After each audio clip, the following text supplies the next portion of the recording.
Once again, welcome to Digital Physical Transformation, Integrating AI, IoT, and Design Thinking. Thank you for joining us today. My name is Fernanda Correa, and I'll be helping out with the webinar. We hope you get a lot of value out of the session and enjoy the content, whether you're watching this live or on demand. This webinar sets the stage for an upcoming workshop providing insights into combining technology and design to create impactful user-centered solutions. But before we dive in, we would like to run some polls to understand how much you know about those technologies and how you're using it. So our first one is, how familiar are you with the concepts of artificial intelligence and the Internet of Things? So for either for AI or for Internet of Things, you're very familiar, you work with those technologies regularly, you're somewhat familiar, maybe you heard about one or the other or both. I've heard but don't fully understand the application. So all of those questions for AI and IoT, or you're not familiar at all with any or both. So we'll leave a few more seconds for people to answer to that. And Fernanda, I believe people got the second question as well at the same time. Oh, okay. So I'll go through that too. So in your current role, how relevant are AI and IoT to your work? So for each one, is it highly relevant? Do you use or plan to use those solutions? Somewhat relevant, you're exploring its potential and still in the phase of discovering and understanding, or not relevant at all, you're not currently considering any. So, okay, I think we might be able to end the poll now. It's just for us to have an idea of how is your level of knowledge about that before we start to dig in some technical terms or anything like that. So 55% of people are somewhat familiar with IoT, so that's good. Know the basics. And somewhat familiar with AI. Okay, so everybody knows a little bit about it. And in your current role, how relevant it is. So highly relevant for IoT, somewhat relevant. They are both with 29%. And for AI, a little bit less. Consider it high relevant. 19% consider it highly relevant, and 14% consider it somewhat relevant. So that's great. I'm sure we'll explore a little bit of that, and to talk about that and help us explore those themes, we'll have Walter Knitl. He is the CEO at Praxiem and the president of IoT Canada. As CEO and prime consultant at Praxiem, Walter advises clients on product management, commercialization, and ecosystem assessments with an added focus on the Internet of Things, IoT. As president of AIoT Canada and IoT Industry Association, he guides and manages the association's mission and execution. He's co-developer and presenter of an IoT workshop, has presented on IoT at numerous events, and produced and hosted IoT conferences and roundtables. And talking to Walter, we'll have Nilofer Erdebil, founder and CEO of Spring to Innovation. Nilofer is a TEDx Ottawa speaker and the author of the international best-selling book, Future-Proofing by Design. She has dedicated her career to helping organizations achieve remarkable advancements through design thinking principles. So with that, I'll pass it over to Neil to start the conversation with Walter today. Hey, welcome everybody. And thank you, Walter, for joining us in this conversation. Great to be here again. Yeah, so we've had many conversations. We've known each other for quite a while. For those that might not know you as well, can you talk a little bit more about your background and also how you started with IoT? Sure, be glad to. I spent most of my career in the ICT sector, about 30 years worth, designing and developing various products, hardware, software. I did some international communication standards works, spent a lot of time in product management, also in commercial management and account management, a lot of management there. And also spent early on in my career a lot of time designing semiconductors, so chips, basically, computers, your communication devices, and things like that. All of that was inside big global companies producing equipment such as routers, telephone switches, telephones, some international companies. After I left that corporate world, I started Praxiem, but very quickly saw that the whole world is digitalizing. And by world, I mean physical world, devices, spaces, and that's called IoT, and which we'll get into. So I thought to myself that was going to be a tremendously transformative technology, and it would impact many things. So I want to be part of that. So aside from that, so as a result of that, I co-produced the IoT 613 conference. I researched and reported on IoT topics like related ecosystems in Canada, local, and also finally got involved 3 or 4 years ago with AI and IoT Canada, which I currently lead. Apart from that, I do other consulting work. It's non-IoT, believe it or not, mainly in the ICT sector. Yeah, that's amazing. And I know you started Praxiem how long ago? It was over 10 years ago, right? Yeah, it's about 12 years now or so. Yeah. Yeah. And I think you and I first met at a networking event as I was early on in my journey and you were early on. And I think we connected over our joint experience in networks and in communications. And you were just starting to talk about IoT. So that was really fantastic. The other thing I'm going to add to some of the work that you've been doing is you've had a podcast for a couple of years now as well, too. So yeah, if people want to hear more about IoT, if they're feeling like they're not getting enough here, you can also go over to Walter's podcast as well. Yeah, it's called IoT North, and the podcast name is Things Happen. Yeah, I love that. So as we're getting started, some folks understand IoT and some might not. And so I'd love to hear in your own words, how would you define IoT and what role does it play in today's digital transformation? Sure. So I think the best thing to do is to take the word IoT or Internet of Things apart. So there's the Internet and there's the things. And probably the best thing for me to do is share my screen because visuals help on a topic like this. So I will share my screen right now. Sounds great. Okay, so let's pick it apart. Let's talk about the internet at a very high level. So the internet is really a collection of, it's a network with a collection of communication equipment, routers, and other things that help connect humans with themselves and with services that are attached to the internet. So you might think like social media, entertainment, government services, various other service providers. You know, Amazon's on there doing commerce and logistics. So that's really our internet as we understand it today and as we know it. However, that's not the only communication and computing that we're involved with. We are also involved in private enterprise networks, which are small internets like at your workplace or even in your house. And this whole collection of connected computing is what I call the cyberspace. So in effect, humans inhabit the cyberspace. Yes, we inhabit the physical space, but we also inhabit the cyberspace.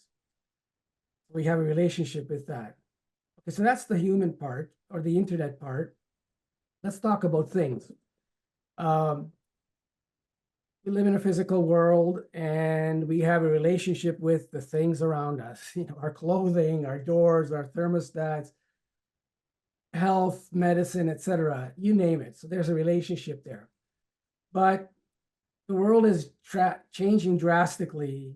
The physical world is digitalizing, and that's enabled by embedded computing, embedded communication, and as a result, those physical devices, which are now digital as well, they produce massive amount of data and also consume data as well. So they're a consumer producer of data.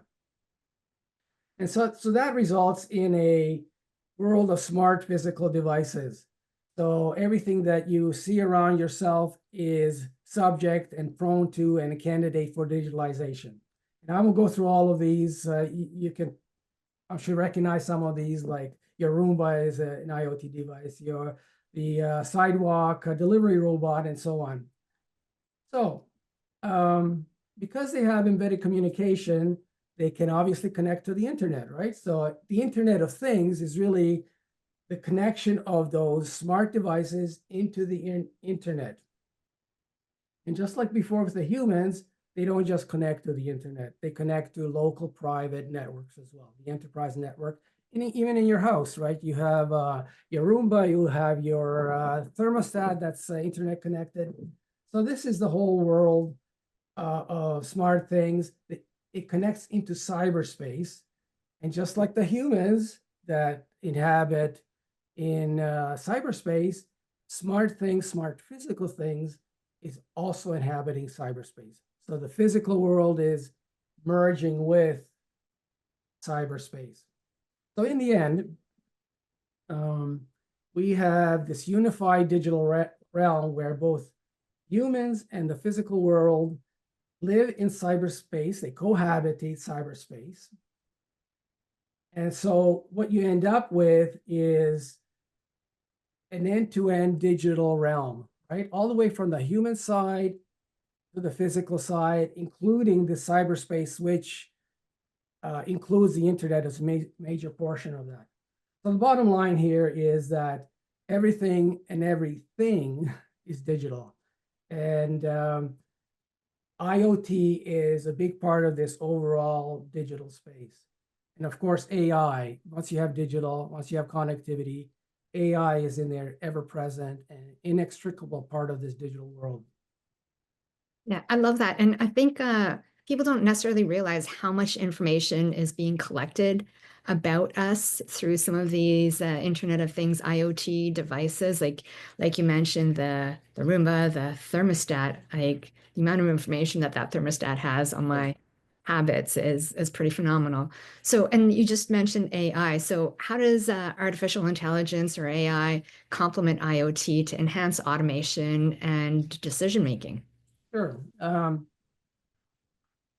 You know anything about AI, you know that AI consumes massive amounts of data, right? And it consumes that data in two phases. One is to learn from that data, to create a model of the world in whatever context or realm it's operating in. And so, that could be today AI taking IoT out of the picture, like Netflix, your viewing habits, social media responses, and things like that. It's just data.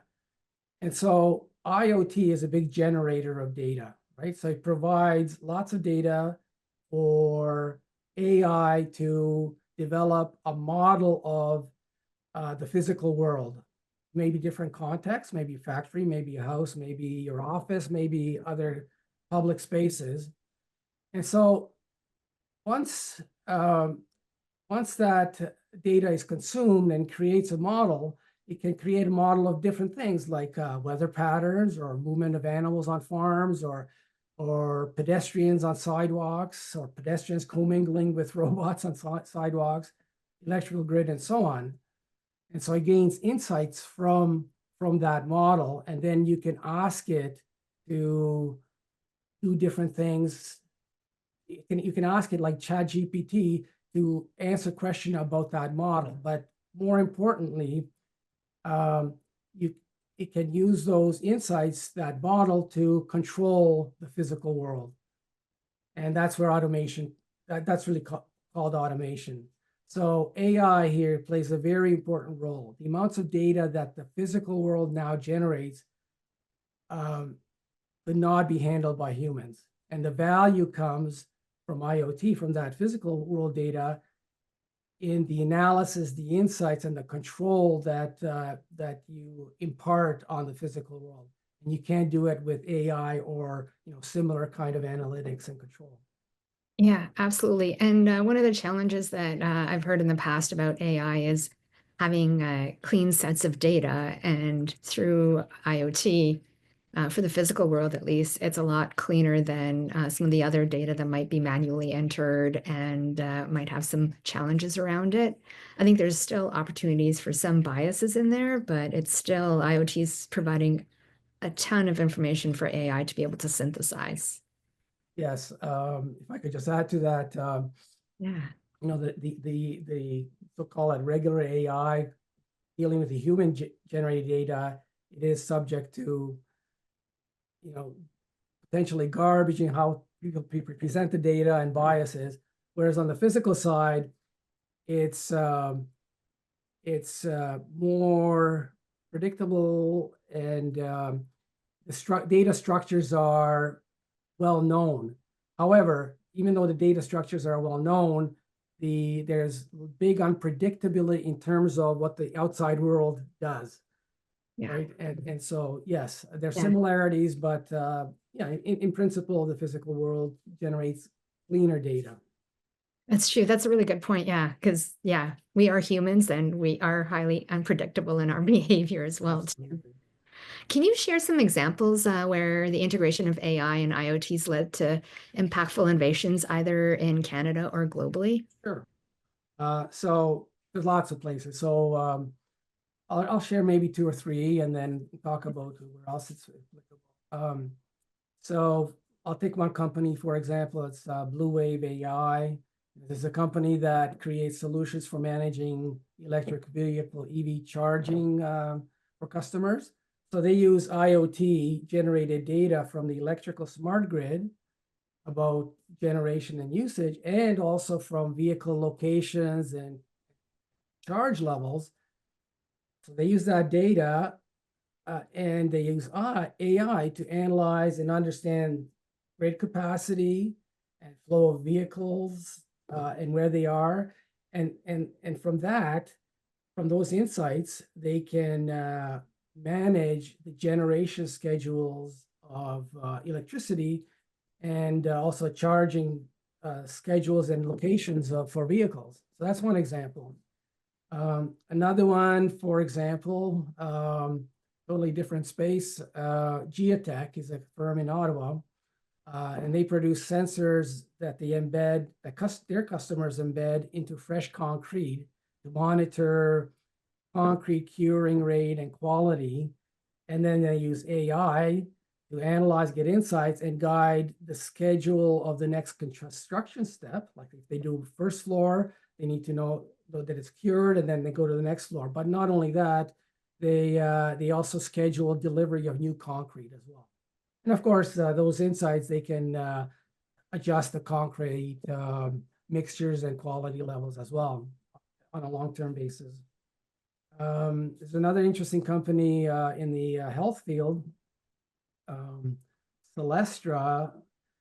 They produce insoles with IoT sensors in it that measure people's foot pressures on different parts of the foot and walking style. And then they use AI to predict and diagnose different neurological conditions like MS, for example, and to help also manage and adapt themselves and recover from that condition.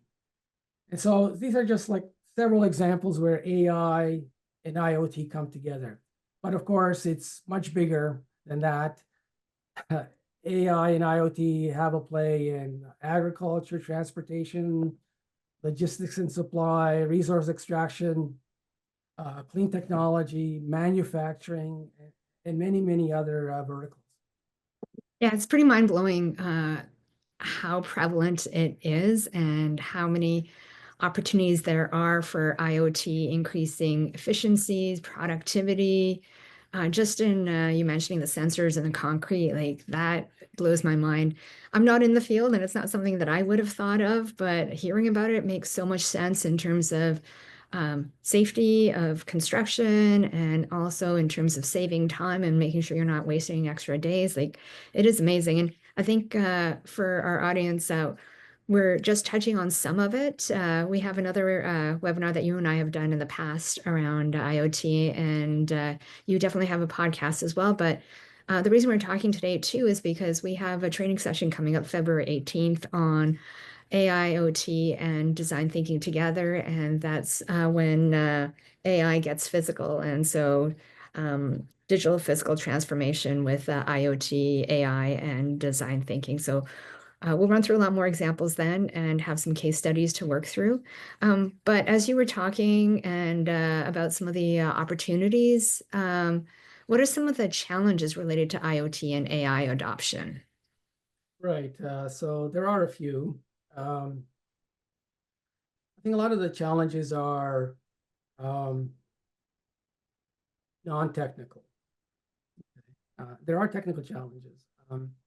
For example, one of the big challenges is just knowledge and technological intuition about IoT, about AI, to be able to make reasonable trade-offs in adoption.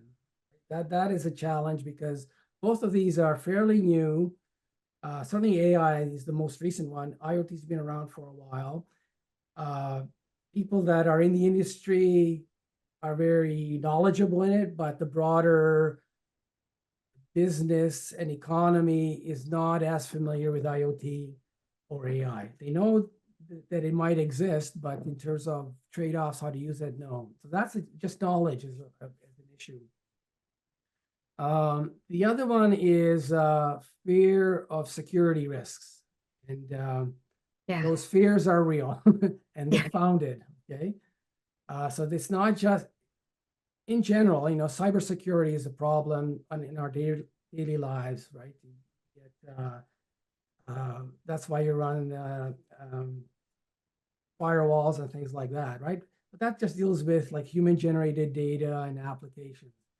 But when we're talking about IoT, we're not just talking about data. We're actually talking about physical security and safety, because these physical devices, whether it's a sump pump, whether it's a car, autonomous vehicle, or whether it's a pill dispenser, they can have tremendous physical impact. And if not managed, they can create some real physical risks and bodily harm. So security risks are a problem in adoption. And managing privacy risk as well, right? Because now these devices are out there, their intelligence, they can monitor you, right? So your privacy, regardless of where you're going in the world, is jeopardized. Another challenge is just the state of regulation of IoT and AI, and which causes exposure to liability if regulations are not clear. Another one is talent for both AI and IoT, new fields. There's a shortage of tech talent. Also, I think something that the federal government has recognized is access for small and medium enterprises, access to AI-specific computing. And so that's computing that is geared towards very high intensity computing that AI requires, and specialized computing. So that is an issue as well for a certain size of company. Like I said, there are technological issues, but a lot of them are kind of run-of-the-mill things that are being taken care of. For example, 5G is here. It's been around for a couple of years. And believe it or not, it was actually defined and tailored for IoT. There's always a push, technological push, to make the electronics more compact, lower power, higher performing. That's what you'll need for AI in the embedded devices and in the cloud. So there are technological issues, but mainly the issues are non-technological.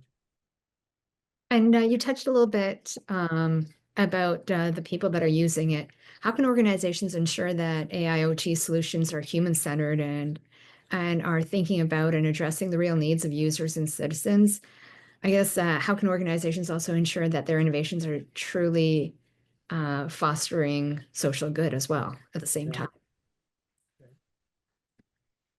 Okay, so that's actually a critical question as well. Often organizations, whether you're a technology organization or public sector, often presume needs, right? Presume solutions from their perspective. So it's important to engage with the users to truly understand their needs. And like what are their main pain points. And so the kind of things that you have to look for when in that discussion, you have to look at broadly in detail, like what do they need to gain? What is something that they need to gain? Is it income? Is it revenue? Is it time? Yeah. So that's kind of one aspect. You also have to ask them, do they need to mitigate or diminish something like costs or risks? So that's a discussion. And then there's also the softer side of things. Do they have any need for kind of social or human comfort or agency? That's also a valid need as well. So there's all kinds of needs that come into play, not just one. So you have to genuinely go in there and ask and assess. However, it's really not fully effective if the information flow is in one direction. So far, I've said, from the user to the provider. Providers asking, well, what's your need? Do you need this? It's the flow of information in that direction. It's more effective if there's a flow of information the other way around. In other words, what can the provider provide? What's their capabilities? What are the technologies, right? And so it's a more of a conversation that you have to have rather than just Q&A. And so by the provider providing additional technological capabilities information, that may change the perspective of the user in their needs, or maybe think, oh, I may have another problem, or I don't have a problem. In any case, it has to be a discussion. It has to be a collaborative thing that you have to work through. And so there's a number of different techniques that you can use to get that collaboration going. And design thinking for sure is one of them, and a very important one. And yet the last thing, that when you do this exercise, it's important to have multidisciplinary participation. Yeah.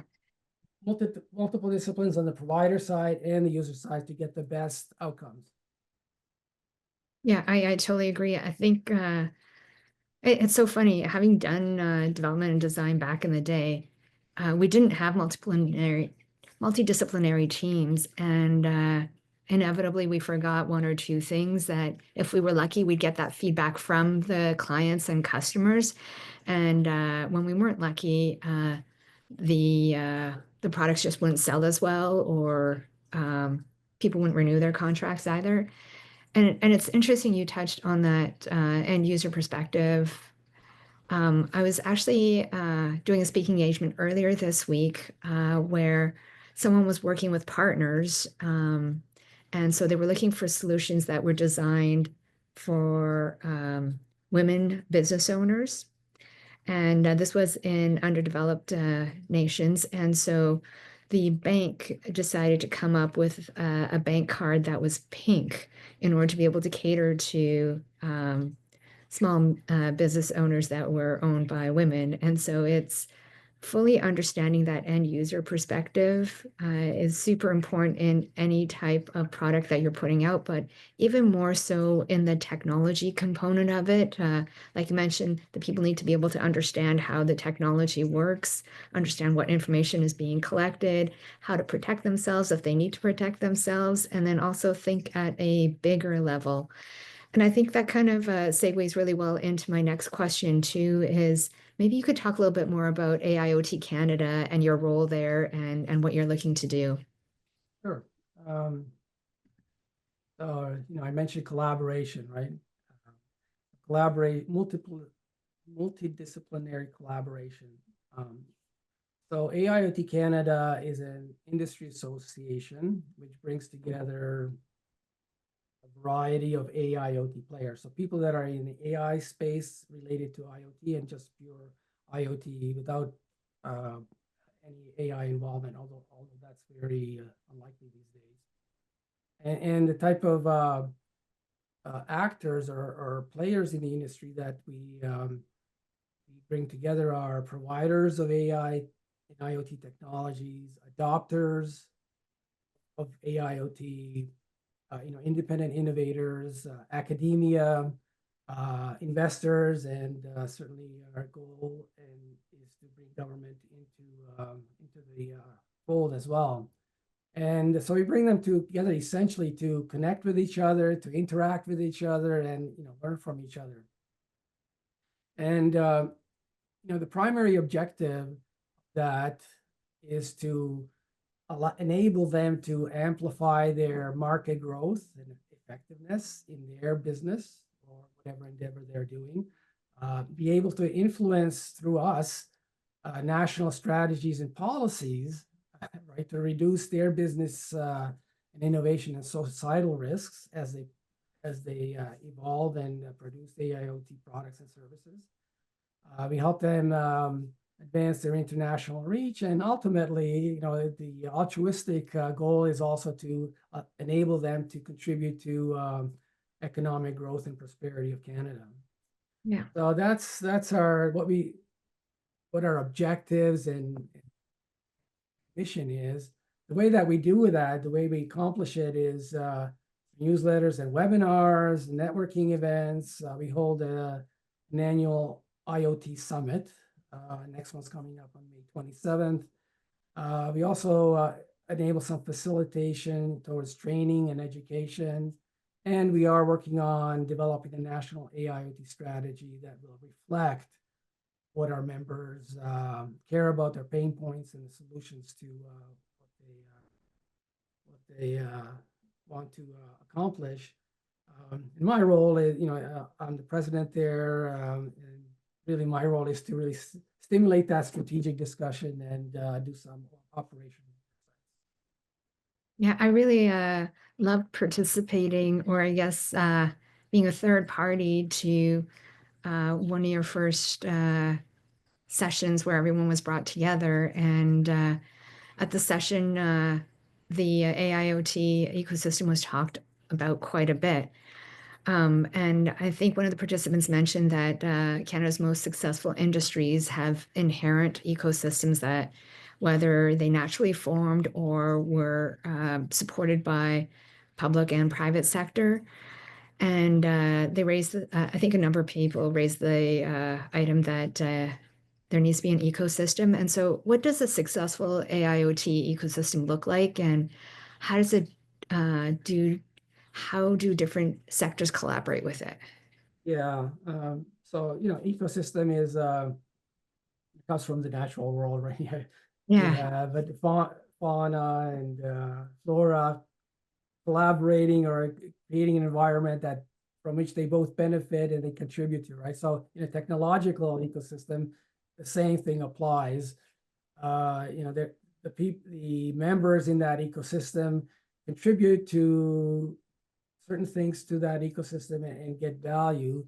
So they could contribute technologies, they can contribute knowledge. The obvious ecosystem is just provider customer, but there's more to it.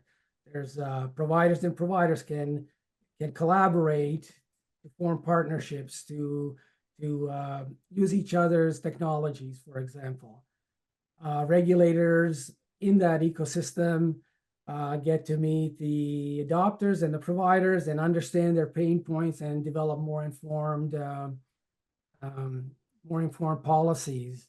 And academia also gains, for example, by working with industry, making sure that they're working on the right stuff and maybe get some funding, and then industry gets some well-needed novel ideas and research. So it's really about mutual collaboration, mutual benefit, and mutual give and take of benefits. The key really is to keep the connections active, the interaction active, and make sure that people are learning from each other. Yeah. That's really the key, right? But so ecosystem is very important.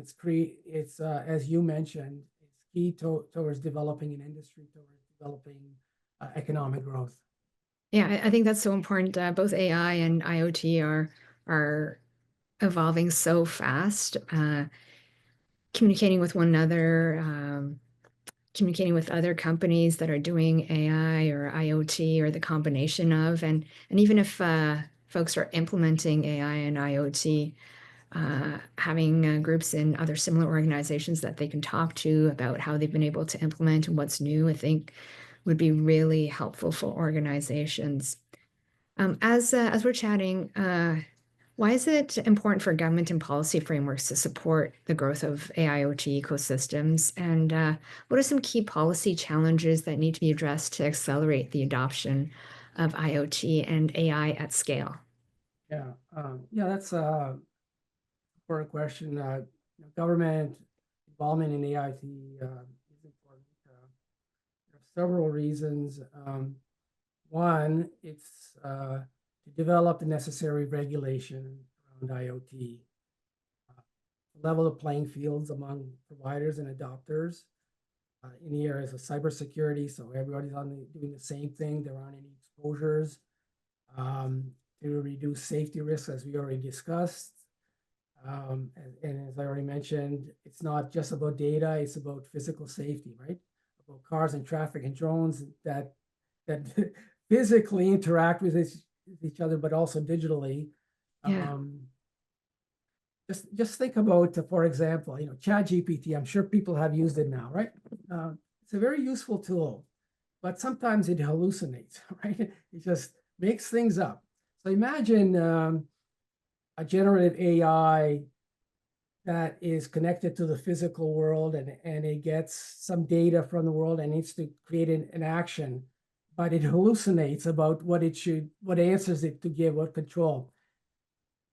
Would you like an AI to hallucinate about how to move a car in traffic, or about you're turning your sump pump on and off, right? So government involvement in regulating some of that is critical, right? So two, really to spur awareness and adoption of AIoT to raise Canadian productivity. And three, ensure that AIoT benefits from that $2.4 billion AI fund. Talk about that a bit later, but you can really no longer separate the physical world from the digital world. And because physical world contains AI, it needs to be part of that whole AI strategy, not just AI for the clicks and swipes and scrolls that you do on your screen and your keyboard, right? And number four, it needs to create a national AIoT strategy, which complements actually very good superclusters and other programs that have overlaps into AIoT, but they're really duplicating effort, right? So AIoT as a separate complementary organization or effort can reduce that duplication for one, but more importantly, provide the conduit of innovations between those different programs, so that an innovation in next generation manufacturing, which is AI and IoT, can be used in digital health somewhere else. There's a lot of commonality, so it's a conduit, right? However, all of this requires that there's awareness and technological intuition about AI and IoT in the public sector. For policymakers. And I think the education and understanding is really pivotal I don't think people, I think I mentioned it earlier, they don't realize how much IoT is out there. I think a lot of us work in buildings, in smart buildings, and a lot of information data is being gathered. And like you mentioned, we don't want AI to hallucinate about it and either drop the temperature when it's really cold outside or increase the temperature when it's hot. Right. Just one example, turning off all the lights.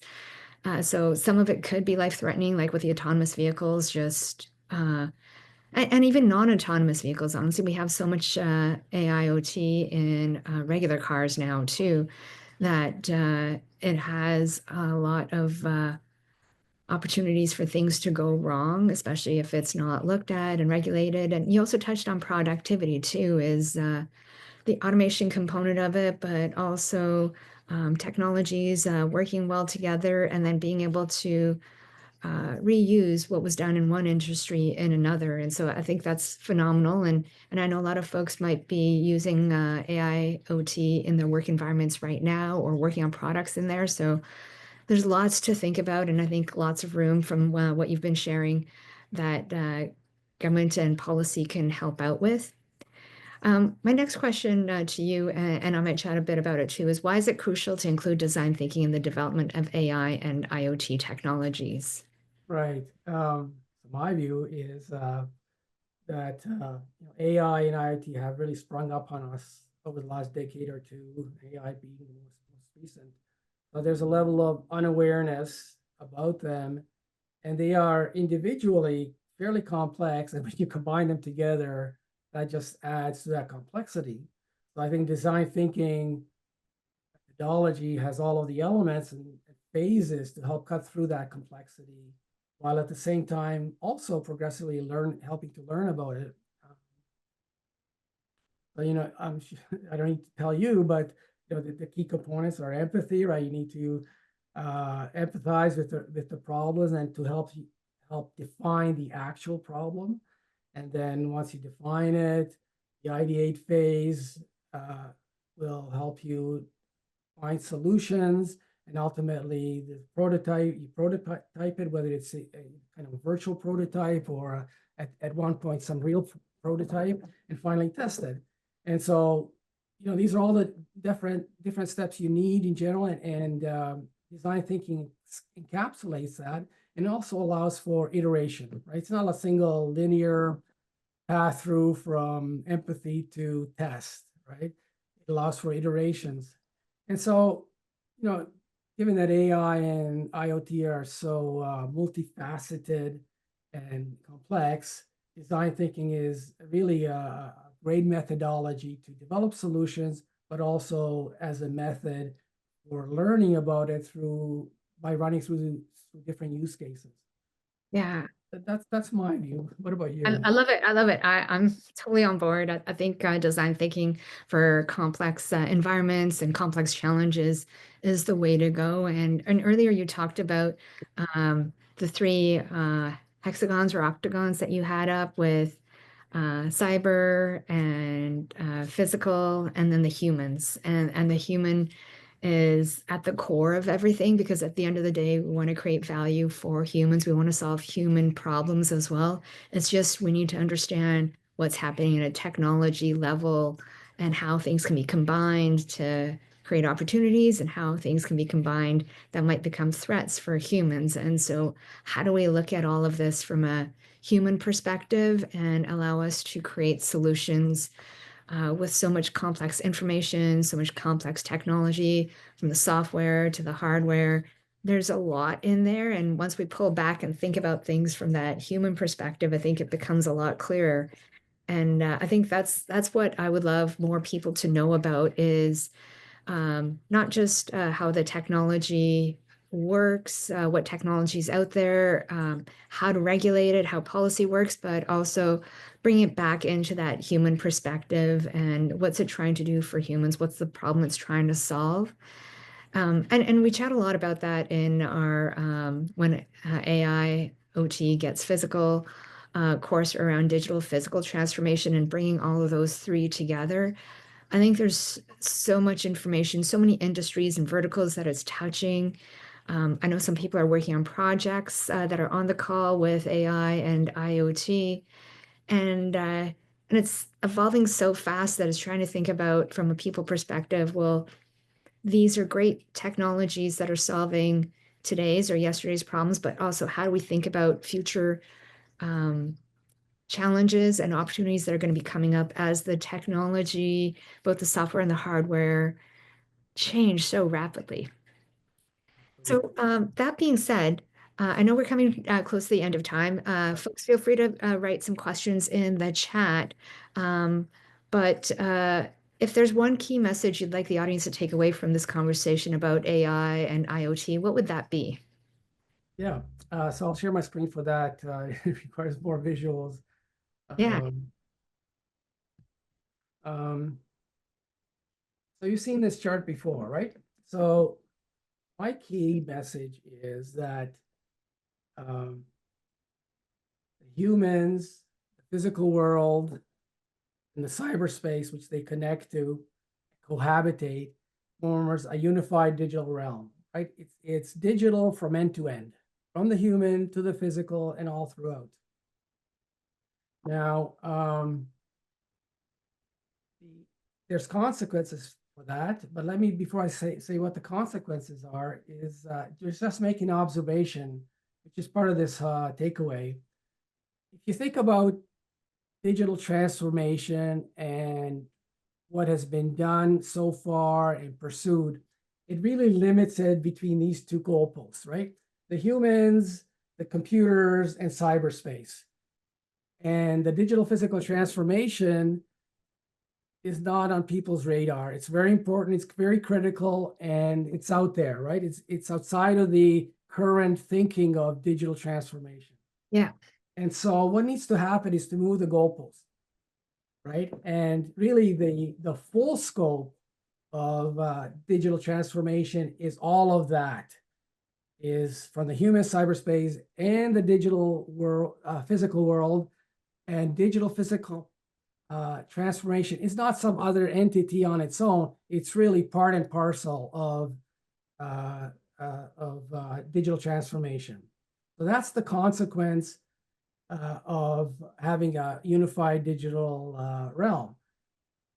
The other part of that is, everybody talks about AI economy, right? And it's true. It'll be tremendous. It'll be very impactful from a financial perspective, productivity perspective, but also pretty scary. However, given what we said today, there's also an AIoT economy. And AI is part of that. So AIoT economy, good chunk of that AIoT economy occupies a good chunk of AI economy.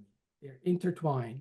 And so any efforts and pursuits around AI has to percolate into and take into account and support the AIoT economy.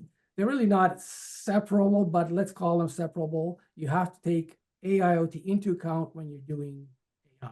So that's the main takeaway. Yeah, that's amazing. I love that. And as a final question, how do you envision the future of AIoT evolving in both government and industry?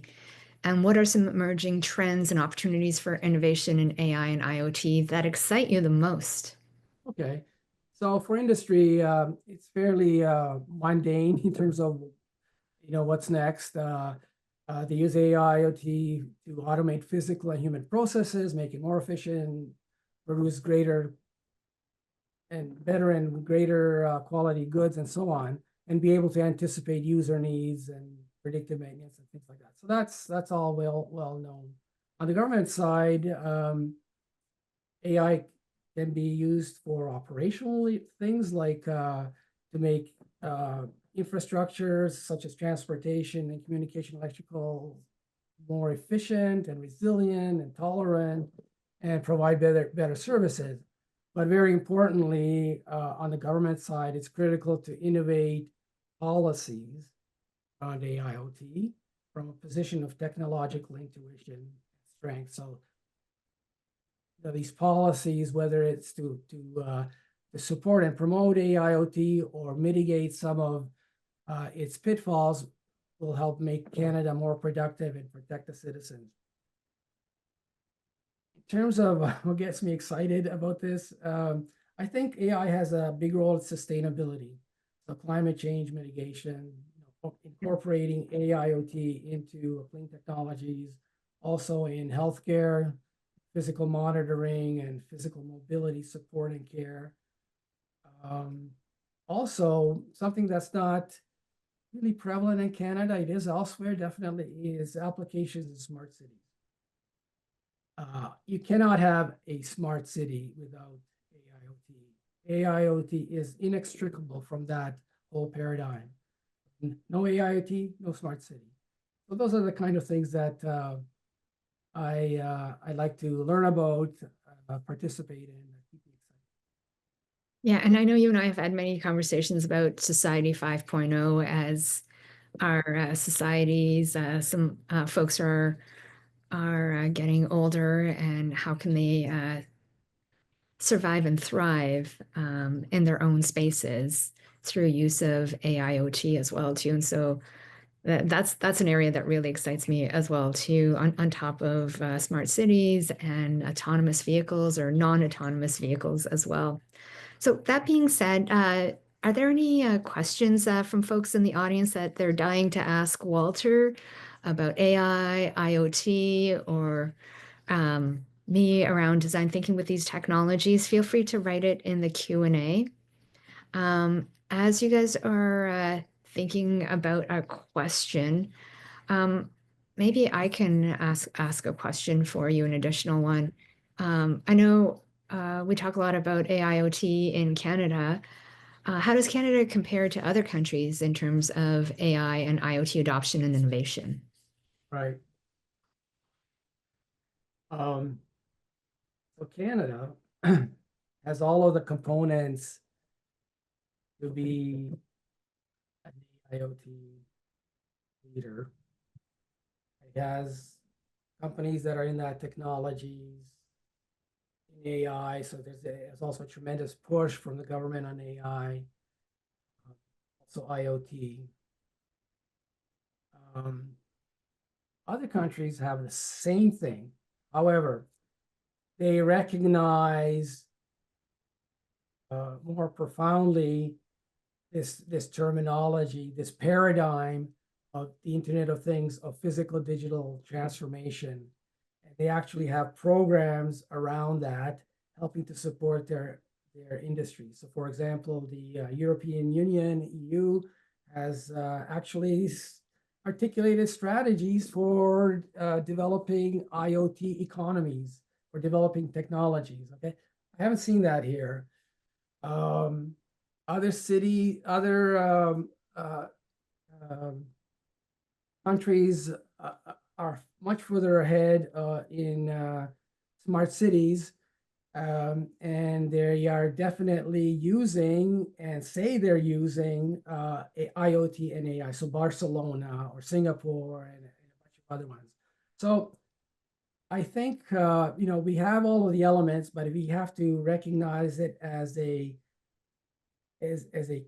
cohesive technology and create an ecosystem that can catapult us into this space and be able to leverage it to the same extent as other countries. I love that. And we are running a little bit out of time. One thing I forgot to ask the audience is we had another poll for you guys, but I got so enthralled in the conversation that I forgot to ask it. But if you don't mind writing in the chat as I hand it off to Fernanda to close off, what's the biggest challenge you're facing in your role in adopting AI and IoT in your organization?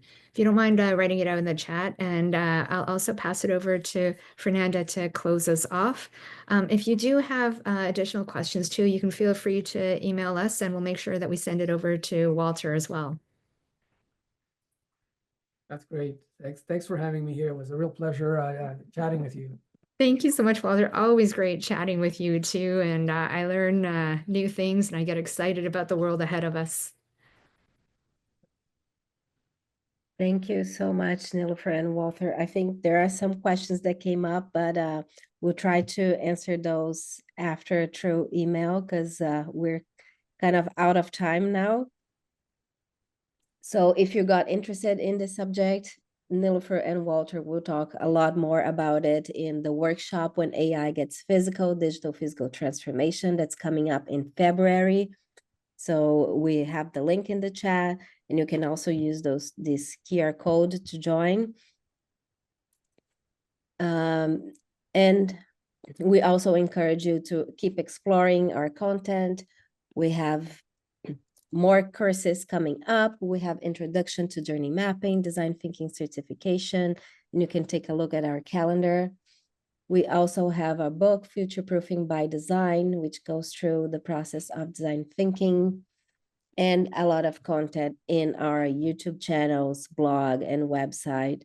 Always feel free to reach out to us if you need more information, if you need some tailored training or consulting. And we look forward to seeing you all again. Please remember we have a quick survey at the end of this webinar. We appreciate if you could take a few minutes to answer that for us. We would love to hear your feedback, and also if you have any suggestions of other themes and other people that we can invite to talk here, we would love that. And thank you very much. Have a great day. Thanks, everyone. Have a great day. And thank you so much, Walter. Thank you. Bye.